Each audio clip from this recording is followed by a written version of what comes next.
রাসূল সাল্লাল্লাহু আলাইহি ওয়াসাল্লাম তাকবীরে তাহরিমা বাঁধার পর বলতেন আল্লাহু আকবার কাবীরা ওয়ালহামদুলিল্লাহি কাসীরা ওয়া সুবহানাল্লাহি বুকরাতাও ওয়া আসীলা। দ্বিতীয় দোয়া যেটা পড়তে সেটা হলো আমরা যেটা পড়ি সুবহানাকাল্লাহুম্মা বিহামদিকা ওয়া তাবারাকা ইসমুকা ওয়া তাআলা জাদ্দুকা ওয়া লা ইলাহা গায়রুক।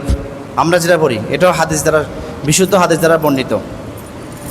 3 নম্বর নবীজি আরেকটা দোয়া পড়তেন, সেটা হলো ইন্নী ওয়াজ্জাহাতু ওয়াজহিয়া লিল্লাযী ফাতারাস সামাওয়াতি ওয়াল আরদি হানিফাম মুসলিমা ওয়া মা আনা মিনাল মুশরিকিন ইন্নী সলাতি ওয়া নুসুকি ওয়া মাহইয়ায়া ওয়া মামাতি লিল্লাহি রাব্বিল আলামিন লা শারীকা লাহু ওয়া বিযালিকা উমিরতু ওয়া আনা মিনাল মুসলিমিন।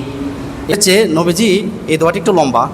আল্লাহুম্মা বাইত বাইনি ওয়া বাইনাল খতায়ায়া কামা বাআত্তা বাইনাল মাশরিকি ওয়াল মাশরিক মাগরিব।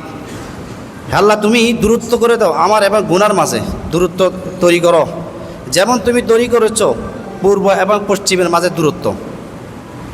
এটা তাকবীর তাহরিমা পড়তেন। এবার আরেকটু পড়তেন আল্লাহুম্মা নাক্কিনি মিনাল খতায়া কামা ইউনাক্কি সাওবুল আবিয়াদ মিনাদ দানাস। নবীজি বললেন যে আল্লাহ তুমি আমার গুনাহকে একবার পবিত্র, গুনাহ থেকে আমাকে পবিত্র করে দাও।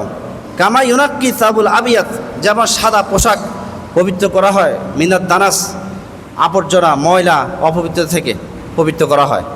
এরপরে নবীজি আরও বলতেন আল্লাহুম্মা গসিল খতায়া বিল মাই ওয়াস সালজি ওয়াল বারদ।